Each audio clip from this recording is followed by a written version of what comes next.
അസാമിലെ ലോക്സഭകളിൽ ഒന്നായിട്ടുള്ള ധൂബ്രി മണ്ഡലത്തിൽ AIUDFിൻ്റെ സ്ഥാനാർത്ഥിയെ 10 ലക്ഷത്തിലധികം വോട്ടുകൾക്ക് പരാജയപ്പെടുത്തിയാണ് കോൺഗ്രസിൻ്റെ റാക്കിബുൾ ഹുസൈൻ ലോക്സഭയിലേക്ക് എത്തിയത്. അദ്ദേഹത്തിൻ്റെ മകനായ തൻസിൽ ഹുസൈൻ ഇത്തവണ സാമഗുരി ഉപതെരഞ്ഞെടുപ്പിൽ മത്സരിച്ചിരുന്നു. അത് അതായത് റാക്കിബുൾ ഹുസൈൻ നിയമസഭാ സീറ്റ് ഒഴിഞ്ഞ വേളയിൽ മകനെ നിയമസഭയിലേക്ക് മത്സരിപ്പിക്കാനുള്ള തീവ്രമായ നീക്കമായിരുന്നു. എന്നാൽ അവിടെ വലിയ അട്ടിമറിയാണ് നടന്നത്. അതായത് BJP സ്ഥാനാർത്ഥി അവിടെ 24,501 വോട്ടുകൾക്ക് വിജയിച്ച് കയറി വലിയ അട്ടിമറിയാണ് അവിടെ സംഭവിച്ചിരിക്കുന്നത്. രാജസ്ഥാനിലെ 4 ഉപതെരഞ്ഞെടുപ്പുകൾ, ധോലൈ, സാമഗുരി അടക്കമുള്ള 4 മണ്ഡലങ്ങളിലേക്കുള്ള ഉപതെരഞ്ഞെടുപ്പിലും BJP സഖ്യകക്ഷികൾ വിജയിച്ച് കയറിയത് വലിയ രീതിയിലുള്ള അട്ടിമറിയെ സൂചിപ്പിക്കുന്ന ഒരു സാഹചര്യമാണ്. നമുക്കറിയാം, അവിടെ വർഗീയവാദിയായിട്ടുള്ള ഹിമന്ത ബിശ്വ ശർമ്മയാണ് മുഖ്യമന്ത്രി. BJPക്ക് വേണ്ടി ഏതറ്റം വരെയും പോകാൻ തയ്യാറായി നിൽക്കുന്ന, എല്ലാ രീതിയിലുള്ള നിയമ വഴികളെ പോലും നോക്കുകുത്തിയാക്കാൻ യാതൊരു മടിയും കാണിക്കാത്ത, നിരവധി തവണ വിവാദ പ്രസ്താവനകൾ നടത്തിയിട്ടുള്ള വ്യക്തിയാണ് ഹിമന്ത ബിശ്വ ശർമ്മ.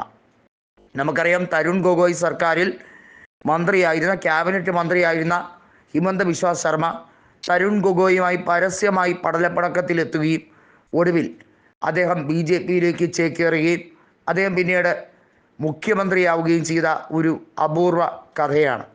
എന്നാൽ BJPയെ സംബന്ധിച്ചിടത്തോളം ഇപ്പോൾ അദ്ദേഹത്തിൻ്റെ മുഖ്യമന്ത്രി സ്ഥാനം ഒരു തലവേദനയായി മാറിക്കഴിഞ്ഞിരിക്കുന്നു.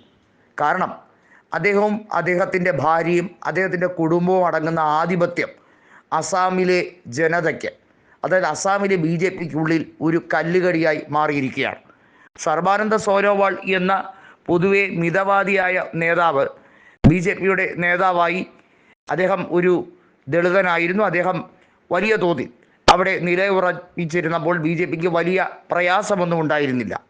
നരേന്ദ്രമോദിയുടെ ഒരു വിശ്വസ്തനായിരുന്നു കൃത്യമായും സർബാനന്ദ സോനോവാൾ. എന്നാൽ ഹിമന്ത ബിശ്വ ശർമ്മയിലേക്ക് ഭരണം ഏൽപ്പിച്ചതിന് ശേഷം അസാമിൻ്റെ കാര്യത്തിൽ വലിയ രീതിയിൽ അദ്ദേഹം വർഗീയവാദം പിന്തുടരുന്ന വ്യക്തിയാണ്.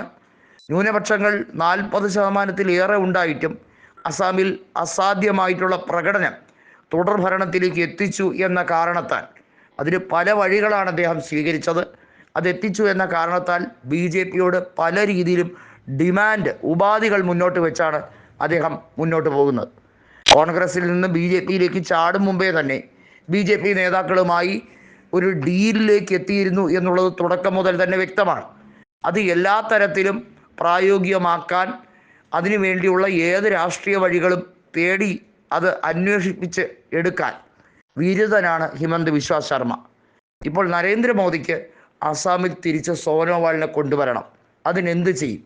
വലിയ രീതിയിലുള്ള ഒരു വിശ്വാസക്കുറവ് ഉണ്ടായിരിക്കുകയാണ്. എന്നാൽ ഹിമന്ത ബിശ്വ ശർമ്മ അട്ടിമറിയുടെ ഒരു പ്രധാന വ്യക്തിയാണ്. അദ്ദേഹത്തിന് അസാമിൽ ബൂത്ത് പിടുത്തം ഉൾപ്പെടെയുള്ള കാര്യങ്ങൾ അതിശക്തമായി നടത്താൻ കെൽപ്പുള്ള വ്യക്തിയാണ്. ഭൂരിപക്ഷ സ്വാധീന മേഖലകളിൽ അദ്ദേഹം വലിയ തോതിലുള്ള അട്ടിമറി നീക്കങ്ങൾ നടത്താറുണ്ട് എന്ന് പരോക്ഷമായി BJPയിലുള്ളവർ തന്നെ തുറന്ന് സമ്മതിക്കുകയാണ്. ഈ ഒരു കണക്കിന് പോവുകയാണെങ്കിൽ അടുത്ത തവണ അധികാരത്തിൽ വരില്ല BJP എന്നും ഈ ഉപതെരഞ്ഞെടുപ്പ് അതിൻ്റെ ഒരു സൂചനയല്ല എന്നും കോൺഗ്രസ് കൃത്യമായി പറയുന്നുണ്ട്. ഗൗരവ് ഗൊഗോയ് കൃത്യമായി പറയുന്നുണ്ട്. കാരണം ഹിമന്ത ബിശ്വ ശർമ്മയെ അവിടെ ഇനിയും മുഖ്യമന്ത്രിയാക്കാൻ സർബാനന്ദ സോനോവാൾ ആഗ്രഹിക്കുന്നില്ല എന്നത് തന്നെയാണ് പ്രധാനപ്പെട്ട വിഷയം.